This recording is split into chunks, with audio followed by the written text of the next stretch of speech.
ಎಲ್ಲ ಒಂದು 9ನೇ ತರಗತಿ ವಿದ್ಯಾರ್ಥಿಗಳಿಗೆ ಟ್ರೂಸಿಕ್ ಅಫಿಷಿಯಲ್ ಚಾನಲ್ಗೆ ಸ್ವಾಗತ. ನಾನು ಚೇತನ್ ಸೇಕೆ. ಇವತ್ತಿನ ಈ ನೋಟದಲ್ಲಿ 9ನೇ ತರಗತಿ F1 ಎಕ್ಸಾಮ್ಗೆ ವಿಜ್ಞಾನ ವಿಷಯದ ಒಂದು ಪ್ರಶ್ನೆ ಪತ್ರಿಕೆ ಉತ್ತರ ಸಹಿತ ನೋಡೋಣ. ಈ ಒಂದು ಪ್ರಶ್ನೆ ಪತ್ರಿಕೆ ವೆರಿ ವೆರಿ ಇಂಪಾರ್ಟೆಂಟು ನಿಮ್ಮ F1 ಎಕ್ಸಾಮ್ಗೆ. ಯಾಕೆ ಅಂದರೆ ಇಲ್ಲಿ ಯಾವ ರೀತಿಯಾಗಿ ಪ್ಯಾಟರ್ನನ್ನು ಕೊಟ್ಟಿದ್ದಾರೆ.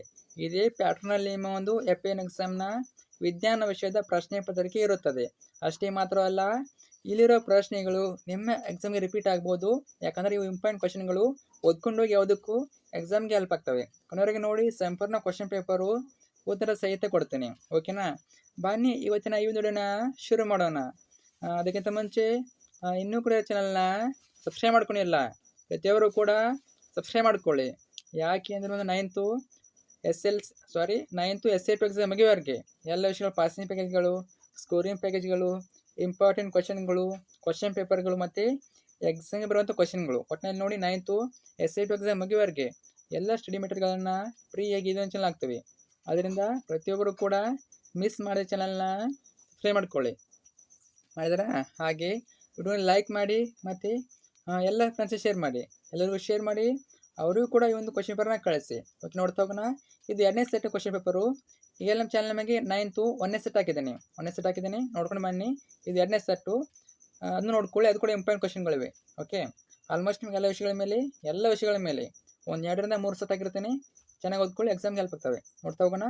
ಸಾಧನಾ ಪರೀಕ್ಷೆ ವಿಷಯ ವಿಜ್ಞಾನ ಅಂಕಗಳು 20 9ನೇ ತರಗತಿ. 1ನೇ ಮೇಲೆ 2 ಬಹು ಆಯ್ಕೆ ಕೊಟ್ಟಿದ್ದಾರೆ. ಬಹು ಆಯ್ಕೆ ಪ್ರತಿ ಪ್ರಶ್ನೆಗೆ 1 ಅಂಕ. ಓಕೆ, ಪ್ರಶ್ನೆ 1 ನೋಡಿ. ಈ ಕೆಳಗಿನಲ್ಲಿ ಉತ್ಪನ್ನ ಹೊಂದಬಲ್ಲ ವಸ್ತು, ಉತ್ಪನ್ನ ಹೊಂದಬಲ್ಲ ಅಂತ ಕೇಳಿದ್ದಾರೆ. ಯಾವುದಾಗ್ಬೋದು? ಆಪ್ಷನ್ ಸಿ ನ್ಯಾಪ್ಥಲಿನ್ ಗುಳಿಗೆ ಮಾಡ್ಬೋದು ನಾವು, ಮತ್ತೆ ಉತ್ಪನ್ನ ಮಾಡ್ಬೋದು. ಓಕೆ, ಉತ್ಪನ್ನ ಹೊಂದಬಲ್ಲ. 2ನೇದು 100 ಡಿಗ್ರಿ ಸಿ ತಾಪದಲ್ಲಿ ನೀರಿನ ಭೌತಿಕ ಸ್ಥಿತಿ ಕೇಳಿದರೆ ಯಾವ ರೂಪ ಇರ್ತದೆ? ಅದು ಆಪ್ಷನ್ ಬಿ ಅನಿಲ ರೂಪ. ತುಂಬ ಜನ ಏನು ಗೊತ್ತೀರಾ? ದ್ರವ ಅಂತ ಅನ್ಕೋತೀರಾ. ದ್ರವ ಅಲ್ಲ, ಅದು ಅನಿಲ ರೂಪ ಇರ್ತದೆ. 100 ಡಿಗ್ರಿ ತಾಪದಲ್ಲಿ ಏನಾಗ್ತದೆ? ಅನಿಲ ರೂಪಕ್ಕೆ ಬರ್ತದೆ ಅದು. ಇನ್ನು 2ನೇ ಮೆನು, ಈ ಕೆಳಗಿನ ಪ್ರಶ್ನೆಗಳಿಗೆ 1 ಅಂಕದಲ್ಲಿ ಉತ್ತರಿಸಿ. 1 ಅಂಕದ 2 ಪ್ರಶ್ನೆ, ಟೋಟಲಾಗಿ 2 ಅಂಕ, ಪ್ರತಿ ಪ್ರಶ್ನೆಗೆ 1 ಅಂಕ. ಪ್ರಶ್ನೆ 3, ಜವದ ಅಂತಾರಾಷ್ಟ್ರೀಯ ಏಕಮಾನ ಯಾವುದು? ಮೋಸ್ಟ್ ಇಂಪಾರ್ಟೆಂಟು ಇದೆ ನೋಡಿ. ಮೀ ಡಿವೈಡೆಡ್ ಆಗ್ತದೆ. ನಿಮ್ಮ ಬುಕ್ಕಲ್ಲಿ ಇದೆ, ನೋಡ್ಕೊಳ್ಳಿ. ಅರ್ಥ ಆಯ್ತಾ? ಇನ್ನು ಕ್ವಶನ್ ನಂಬರ್ 4, ಪ್ರೊಕ್ಯಾರಿಯೋಟ್ ಜೀವಕೋಶಗಳೆಂದಿರೋನು. ಜೀವಕೋಶಗಳು. ಉತ್ತರ, ನ್ಯೂಕ್ಲಿಯರ್ ಪೊರೆ ಇಲ್ಲದ ಜೀವಕೋಶವನ್ನು ಹೊಂದಿರುವಂತಹ ಜೀವಿಗಳನ್ನು ಪ್ರೊಕ್ಯಾರಿಯೋಟ್ ಎನ್ನುವರು. ಇನ್ನು 3ನೇ ಮೇನು, ಈ ಕೆಳಗಿನ ಪ್ರಶ್ನೆಗಳಿಗೆ ಉತ್ತರಿಸಿ. 2-3 ಅಂಕಗಳು ಉತ್ತರಿಸಿ. 2 ಅಂಕದ 3 ಪ್ರಶ್ನೆ, ಟೋಟಲಾಗಿ 6 ಅಂಕ, ಪ್ರತಿಯೊಂದು ಪ್ರಶ್ನೆಗೆ 2 ಅಂಕ. 5ನೇ ಪ್ರಶ್ನೆ, ಉತ್ಪನ್ನ ಎಂದರೇನು? ಇದು ಕೂಡ ಇಂಪಾರ್ಟೆಂಟ್ ಪ್ರಶ್ನೆ, ನೋಡ್ಕೊಂಡಿರಿ. ಒಂದು ಬದಲಾವಣೆಯಲ್ಲಿ ಘನವಸ್ತುವು ದ್ರವ ಸ್ಥಿತಿಗೆ ಬರದೆ ನೇರವಾಗಿ ಅನಿಲ ಸ್ಥಿತಿಗೆ ಬದಲಾಗುವುದನ್ನು ಉತ್ಪನ್ನ ಎಂದು ಕರೆಯುವರು. ಅಂದರೆ ವೈಸ್ ವರ್ಸ ಅಂತ ಕರೀತಾರೆ ಇಂಗ್ಲೀಷ್ನಲ್ಲಿ.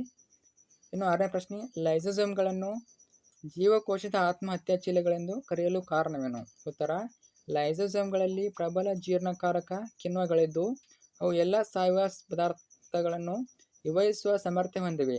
ಕೋಶೀಯ ಚಯಾಪಚಯ ಕ್ರಿಯೆಗೆ ತೊಂದರೆಯಾದ ಸಮಯದಲ್ಲಿ ಅಥವಾ ಜೀವಕೋಶವು ತೀವ್ರವಾಗಿ ಹಾನಿಗೊಳಗಾದ ಸಂದರ್ಭದಲ್ಲಿ ಲೈಸೋಸೋಮ್ಗಳು ಒಡೆದು ಹೋಗಿ ಕಿಣ್ವಗಳು ತಮ್ಮದೇ ಕೋಶವನ್ನು ಜೀರ್ಣಿಸುತ್ತವೆ. ಅದರಿಂದಲೇ ಲೈಸೋಸೋಮ್ಗಳನ್ನು ಜೀವಕೋಶದ ಆತ್ಮಹತ್ಯಾ ಸಂಚಿಗಳೆಂದು ಕರೆಯುತ್ತಾರೆ. ಮುಂದಿನ ಪ್ರಶ್ನೆ 7ನೇ ಪ್ರಶ್ನೆ, ಈ ಕೆಳಗಿನ ಯಾವ ದ್ರವ್ಯಗಳಾಗಿವೆ? ಯಾವ ದ್ರವ್ಯ ಅಂತ ಕೇಳಿದ್ದಾರೆ, ಕೊಟ್ಟಿದ್ದಾರೆ ನೋಡಿ. ಕುರ್ಚಿ, ಗಾಳಿ, ಪ್ರೀತಿ, ವಾಸನೆ, ದ್ವೇಷ, ಬಾದಾಮಿಗಳು, ಆಲೋಚನೆ, ತಂಪು ಪಾನೀಯ, ಸೌಂದರ್ಯ ವರ್ಧಕದ ವಾಸನೆ. ಇದರಲ್ಲಿ ಇವೆಲ್ಲ ಉತ್ತರ ನೋಡಿ. ಇವೆಲ್ಲ ದ್ರವ್ಯಗಳು: ಕುರ್ಚಿ ದ್ರವ್ಯ, ಗಾಳಿ, ವಾಸನೆ, ಬಾದಾಮಿಗಳು, ತಂಪು ಪಾನೀಯ, ಸೌಂದರ್ಯ ವರ್ಧಕದ ವಾಸನೆ. ಇನ್ನು ಮುಂದಿನ ಪ್ರಶ್ನೆ 4ನೇ ಮೇನು, ಈ ಕೆಳಗಿನ ಪ್ರಶ್ನೆಗಳಿಗೆ 3-4 ವಾಕ್ಯಗಳು ಉತ್ತರಿಸಿ. 3 ಅಂಕದ 2 ಪ್ರಶ್ನೆ, ಟೋಟಲಾಗಿ 6 ಅಂಕ, ಪ್ರತಿ ಪ್ರಶ್ನೆಗೆ 3 ಅಂಕ. 8ನೇ ಪ್ರಶ್ನೆ, ಏಕರೂಪ ಚಲನೆ ಮತ್ತು ಏಕರೂಪವಲ್ಲದ ಚಲನೆಗಳಿರುವ ವ್ಯತ್ಯಾಸ. ಇದು ಕೂಡ ಇಂಪಾರ್ಟೆಂಟ್ ಪ್ರಶ್ನೆ. ಇದನ್ನು ಹೇಳ್ತಾ ಇರೋದು ಕೇವಲ F1ಗಲ್ಲ, ನಿಮ್ಮ SA1ಗೆ SA2ಗೆ ರಿಪೀಟ್ ಆಗ್ತವೆ. ನೀವು ಯಾವುದೇ ಕಾರಣಕ್ಕೂ F1 ಅಂತ ಹೋಗಲೇಬೇಡಿ. ಒಂದ್ಸಲ ಓದಿದ್ರೆ ಸಾಕು, ನೀವು SA1ಗೆ ಹೆಲ್ಪ್ ಆಗ್ತದೆ, SA2ಗೆ ಹೆಲ್ಪ್ ಆಗ್ತದೆ, ಒಟ್ಟಿನಲ್ಲಿ ಎಲ್ಲ ಎಕ್ಸಾಮ್ಗೆ ಹೆಲ್ಪ್ ಆಗ್ತವೆ. ಏಕರೂಪ ಮತ್ತು ಏಕರೂಪವಲ್ಲದ ವ್ಯತ್ಯಾಸ ಪ್ರತಿ ವರ್ಷ ಕೇಳ್ತಿದ್ದಾರೆ, ನೋಡ್ಕೊಳ್ಳಿ. ತುಂಬಾ ಈಸಿ ಇದೆ, ಟಫ್ ಇಲ್ಲ. ಇಲ್ಲಿ ಸ್ವಲ್ಪ ಎರಡೇ ಕೊಟ್ಟಿದ್ದೇನೆ, ನೀವು ಇನ್ನೂ ಕೂಡ ಬರೀಬೇಕು. ಓಕೆ, 3 ಮಾರ್ಕ್ಸ್ಗೆ ಒಂದು ಅಟ್ಲೀಸ್ಟ್ 3ರಿಂದ 4 ಬರೀರಿ. ನಾನು ಎರಡೇ ಕೊಟ್ಟಿದ್ದೀನಿ. ಓಕೆ, ಬುಕ್ಕಲ್ಲಿ ನೋಡ್ಕೊಳ್ಳಿ ನೀವು. ಏಕರೂಪ ಚಲನೆ ನೋಡಿ. ಕಾಯವು ಸಮಕಾಲಾವಧಿಯಲ್ಲಿ ಸಮದೂರಗಳನ್ನು ಕ್ರಮಿಸಿದರೆ ಅದನ್ನು ಏಕರೂಪ ಚಲನೆ ಎನ್ನುತ್ತಾರೆ. ಇನ್ನು ಏಕರೂಪವಲ್ಲದ ಚಲನೆ, ಕಾಯು ಸಮಕಾಲಾವಧಿಯಲ್ಲಿ ಅಸಮ ದೂರಗಳನ್ನು ಕ್ರಮಿಸಿದರೆ ಅದನ್ನು ಏಕರೂಪವಲ್ಲದ ಚಲನೆ ಎನ್ನುತ್ತಾರೆ. ಉದಾಹರಣೆ ನೋಡಿ. ಒಂದನೇದಕ್ಕೆ ಏಕರೂಪ ಚಲನೆಗೆ ಉದಾಹರಣೆ ಇದು. ಕಾಯು ಮೊದಲ 1 ಸೆಕೆಂಡ್ನಲ್ಲಿ 5 ಮೀಟರ್, ಎರಡನೇ 1 ಸೆಕೆಂಡ್ನಲ್ಲಿ 5 m, ಹಾಗೆ ಮೂರನೇ 1 ಸೆಕೆಂಡ್ನಲ್ಲಿ 5 m ದೂರವನ್ನು ಕ್ರಮಿಸುವುದು ಏಕರೂಪ ಚಲನೆಯಾಗಿದೆ. ಇನ್ನು ಏಕರೂಪವಲ್ಲದ ಚಲನೆ ನೋಡಿ. ಕಾಯು ಮೊದಲ 1 ಸೆಕೆಂಡ್ನಲ್ಲಿ 5 m, ಎರಡನೇ 1 ಸೆಕೆಂಡ್ನಲ್ಲಿ 3 m, ಹಾಗೆ ಮೂರನೇ 1 ಸೆಕೆಂಡ್ನಲ್ಲಿ 4 m ದೂರವನ್ನು ಕ್ರಮಿಸುವುದು ಏಕರೂಪದ ಚಲನೆಯಾಗಿದೆ. ಇನ್ನು ಕೂಡ ಪಾಯಿಂಟ್ಸ್ ಇವೆ, ಬುಕ್ಕಲ್ಲಿ ನೋಡ್ಕೊಳ್ಳಿ. ನೆಕ್ಸ್ಟು 9ನೇ ಪ್ರಶ್ನೆ. ಬಾಷ್ಪೀಕರಣದ ಮೇಲೆ ಪ್ರಭಾವ ಬೀರುವ ಅಂಶಗಳು. ಇದು ಕೂಡ ಇಂಪಾರ್ಟೆಂಟ್ ಪ್ರಶ್ನೆ. ಹೇಳೋಕ್ಕಾಗಲ್ಲ, ನಿಮ್ಮ ಸ್ಕೂಲಲ್ಲಿ ಇದೇ ಆಗ್ತದೆ ಅಂತ ಹೇಳೋಕ್ಕಾಗಲ್ಲ. ಯಾಕಂದರೆ FA ಎಕ್ಸಾಮ್ಗೆ ಪ್ರತಿಯೊಂದು ಶಾಲೆಯಲ್ಲಿ ಅವರು ಬೇರೆ ಬೇರೆ ಪ್ರಶ್ನೆ ಪತ್ರಿಕೆ ರೆಡಿ ಮಾಡ್ತಾರೆ, ಬೇರೆ ಬೇರೆ ಇರ್ತಾವೆ. ಅದರಿಂದ ನಿಮಗೆ ನಾನು ಇದೇ ಬರೋಂತ ಹೇಳೋಕ್ಕಾಗಲ್ಲ. ಆದರೆ ನಿಮಗೆ ಏನು ಹೇಳ್ಬೋದು ಅಂದರೆ, ಎಲ್ಲ ವಿಷಯಗಳ ಮೇಲೆ 2-3 ಸೆಟ್ ಆಗಿರ್ತಾನೆ ಕ್ವಶನ್ ಪೇಪರು. ಅಲ್ಲಿ ಹೆಚ್ಚಾಗಿ ಕ್ವಶನ್ ರಿಪೀಟ್ ಆಗ್ಬೋದು. ಯಾಕಂದರೆ ನಿಮಗೆ 2-3 ಸೆಟ್ ಕ್ವಶನ್ ಸಿಕ್ಕರೆ ಸಾಕು, ಗೊತ್ತಾಗ್ತದೆ ನಿಮಗೆ ಯಾವೆಲ್ಲ ಇಂಪಾರ್ಟೆಂಟ್ ಗೊತ್ತಾಗ್ತದೆ. ಅದರಿಂದ ನೋಡ್ಕೊಳ್ಳಿ. ನೋಡಿ, ಬಾಷ್ಪೀಕರಣವು ಮೇಲ್ಮೈ ಮೇಲೆ ನಡೆಯುವ ವಿದ್ಯಮಾನವಾಗಿದೆ. ಮೇಲ್ಮೈ ವಿಸ್ತೀರ್ಣ ಹೆಚ್ಚಾದಂತೆ ಬಾಷ್ಪೀಕರಣದ ದರವು ಹೆಚ್ಚಾಗುತ್ತದೆ. ತಾಪ ಹೆಚ್ಚಾದಂತೆ ಬಾಷ್ಪೀಕರಣದ ದರವು ಹೆಚ್ಚಾಗುತ್ತದೆ. ಆರ್ದ್ರತೆಯ ಪ್ರಮಾಣ ಗಾಳಿಯಲ್ಲಿ ಹೆಚ್ಚಿದರೆ ಬಾಷ್ಪೀಕರಣದ ದರವು ಕಡಿಮೆಯಾಗುತ್ತದೆ. ಗಾಳಿಯ ವೇಗ ಹೆಚ್ಚಾಗಿದ್ದಾಗ ಬಾಷ್ಪೀಕರಣದ ದರವು ಹೆಚ್ಚಾಗಿರುತ್ತದೆ. ಮುಂದಿನ ಪ್ರಶ್ನೆ ಉತ್ತರಿಸಿ ಪ್ರಶ್ನೆ ನೋಡಿ. 4 ಮಾರ್ಕ್ಸಿಗೆ ಕ್ವಶನ್ ಕೇಳಿದರೆ ವೆರಿ ಇಂಪಾರ್ಟೆಂಟ್ ಇದು, ಇದನ್ನ ಹೇಳಲೇಬೇಕು ನಿಮಗೆ. ಮೊದಲು 10ನೇ ಪ್ರಶ್ನೆ.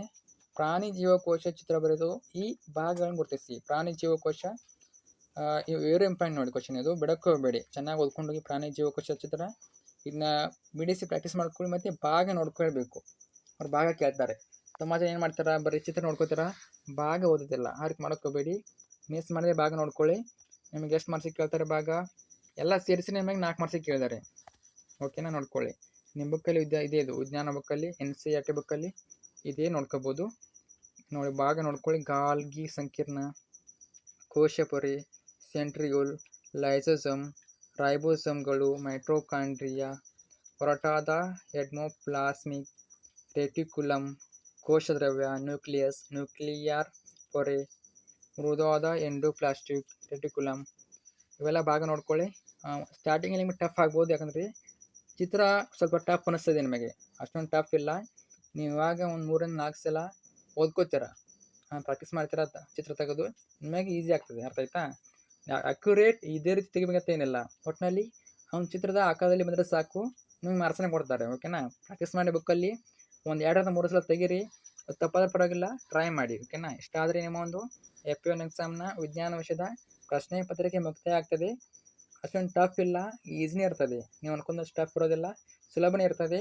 ನೀವೇನು ಮಾಡಬೇಕು, ಚೆನ್ನಾಗಿ ಓದ್ಕೊಂಡು ಹೋಗಬೇಕು. ಓಕೆನಾ, ಕಮೆಂಟ್ ಮಾಡಿ. ನಿಮಗೆ ಈ ಒಂದು ಕ್ವಶನ್ ಹೆಲ್ಪ್ ಆಯಿತು ಕಮೆಂಟ್ ಹಾಕಿ. ಮತ್ತು ನಿಮಗೆ ಬೇರೆ ಯಾವ ಕ್ವಶನ್ ಬೇಕು, ಯಾವ ಪ್ರಶ್ನೆ ಪತ್ರಿಕೆ ಬೇಕು, ಇಂಪಾರ್ಟೆಂಟ್ ಕ್ವಶನ್ ಬೇಕು, ಕಮೆಂಟ್ ಹಾಕಿ. ಪ್ರತಿಯೊಬ್ಬರು ಕಮೆಂಟ್ ಹಾಕಿ. ಮತ್ತು ಈ ಒಂದು ವಿಡಿಯೋನ ಫ್ರೆಂಡ್ಸ್ ಶೇರ್ ಮಾಡಿ. Thanks for watching.